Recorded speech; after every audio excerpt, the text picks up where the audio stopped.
আজকে আপনাদের নিয়ে এসেছি ভরত রাজার বৌদ্ধ মন্দিরে। চলুন আমাদের সাথে আসুন, দেখুন সবকিছু বিস্তারিত বলুন।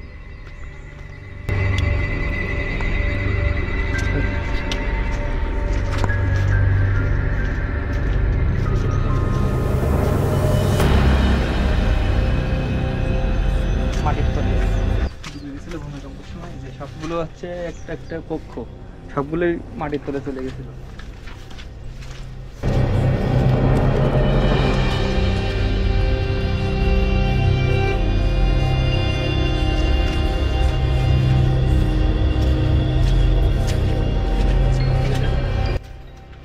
দেখলে আসলে বুঝতে পারতেছেন পুরনো সেই নকশাগুলো আছে। এই যে এখানে, এই যে ভিতরে কিন্তু একটা রুম, আস্ত একটা রুম মাটির তলে সম্পূর্ণ।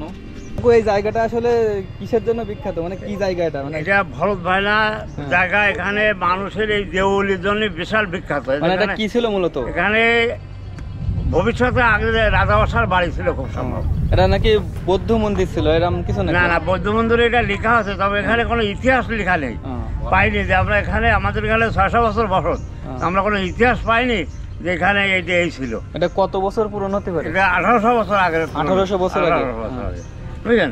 তারপরে এখানে মানুষের আসে, আমি মানুষের সেবা করি, মানুষের এই গাড়ি রাখার পার্কিং করছি এখানে। আপনি যারা মোটরসাইকেল নিয়ে আসবে তারা এখানে রাখবে, এখানে রাখে, এখানে আপনি দিলে যাবেন সেটে, এখানে জোর করে টাকা নেওয়া হয় না, বুঝলেন? তারপর এখানে আপনার ওয়াশরুম টুম আছে, সবই ফ্রি। কি কি সুবিধা? ওয়াশরুম আছে, তারপরে আপনার কেউ দেশে রেস্ট নিতে চায় তাও জায়গা আছে, জায়গা আছে, বা এখানে চেয়ার টেয়ার আছে, সবকিছু দেওয়া হয় সবাই, বুঝলেন? এখানে পিকনিক অবশ্যই আছে, সব আমাদের মাঠের ভিতরে, তবে জোর করে। মাত্র 20 টাকার বিনিময়ে টিকিট কেটে ঢুকে পড়লাম একটি ঐতিহাসিক স্থাপনায়।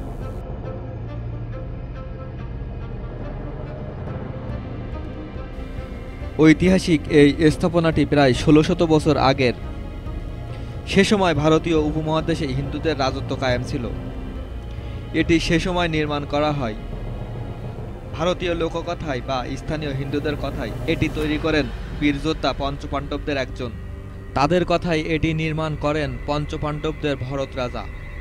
কেউ বলে এটি মন্দির, আবার কেউ বলে বৌদ্ধবিহার, আবার কেউ বলে অন্য কথা। তবে আমার এর কারুকাজ দেখে মন্দিরই হবে বলে মনে হয়। সুবিশাল এই মন্দির কিংবা বৌদ্ধবিহার এখনো সবার কাছে ইতিহাস। ইতিহাস বলছি এ কারণে, কারণ এই মন্দিরটির খনন কাজ এখনো শেষ হয়নি। সুবিশাল এই স্থাপনাটি দেখলে যেন মন ভরে যায়। এই স্থাপনা দেখে আমি চলে গিয়েছিলাম প্রায় 1600 বছর আগের সেই ভারতীয় উপমহাদেশে। বন্ধুরা, এই মন্দিরের নিচে আরও অনেক রহস্য লুকিয়ে আছে। এর খনন কাজ শেষ না হয় এর নিচে যে কে আছে সেটা থেকে এখনো আমরা বঞ্চিত। এর নিচে আছে নাকি প্রায় 80 থেকে 90টি কক্ষ। এটি আমার কথা নয়, স্থানীয় হিন্দু কিংবা জনসাধারণের কথা। জানি না ভেতরে কি রহস্য লুকিয়ে আছে। তবে এর খনন কাজ যদি আবার পুনরায় শুরু করা হয় তবে আমরা একটা বিশাল স্থাপনা দেখতে পারবো। ঐতিহাসিক এই স্থাপনা দেখতে হলে আপনাকে বাংলাদেশের যশোর জেলার কেশবপুর উপজেলার গৌরীঘোনা ইউনিয়নে আসতে হবে। এখানে এসে আপনাকে ভরত ভাইনা গ্রামে আসতে হবে। এটি সাতক্ষীরা ও দৌলতপুর সড়কের 1 কিলোমিটার দক্ষিণে তুঙ্গভদ্রা, বর্তমানে বুড়িভদ্রা নদীর তীরে অবস্থিত। প্রথম দিকে এই স্থাপনাটিকে সবাই মনে করত একটি মাটির ঢিবি কিংবা টিলা। পরবর্তীতে 1985 খ্রিস্টাব্দে ঢিবিকে আংশিক খনন চালানোর পরে মহাস্থানগড় মতো একটি কিছু আবিষ্কার করে স্থানীয়রা। পরে সরকারি তৎপরতায় এটিকে খনন কাজ শুরু হয়। এর নিচে আমার কিংবা কারোরই জানা নাই কতটা আছে, কিন্তু এর উপরে আছে প্রায় 39 ফুটের মতো।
এখন যে জায়গাটা দেখতে পাচ্ছেন এটা হচ্ছে সেই টেম্পল।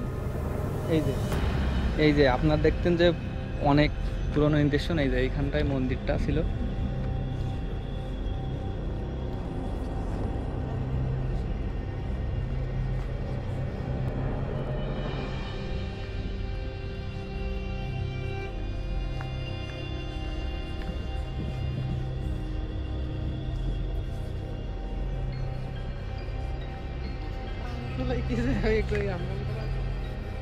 দাদা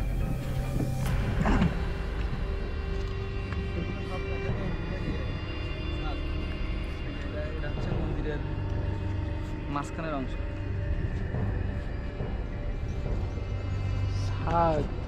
এই মন্দির এর ভেতরে মনে হয় কক্ষ আছে আরো।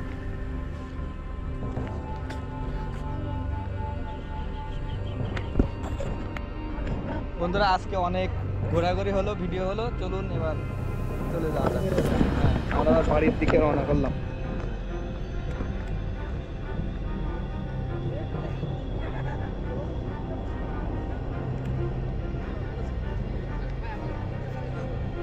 ভাই আপনারা কোথা থেকে আসছেন এখানে, মানে আপনাদের বাসা কোথায়? ভাই আমরা খুলনা দৌলতপুর থেকে আসছি। ও, আপনারা মানে এই সবাই মিলে ফ্রেন্ডরা মিলে ঘুরতে আসছেন তাই না? আমরা মিলে হুম। শুক্রবার ছুটির দিনে আমরা আসছি।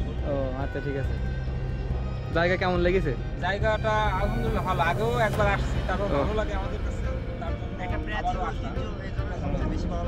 ফ্রেন্ডরা এইভাবে একসাথে তো কখনো আসা হয়নি, ফার্স্ট টাইম সবাই একসাথে আসলাম, এই জন্য খুব ভালো লাগছে। আচ্ছা ভাই, ঠিক আছে, ধন্যবাদ। আমরা যাই, আবার দেখা হবে। আচ্ছা আলহামদুলিল্লাহ ভাই।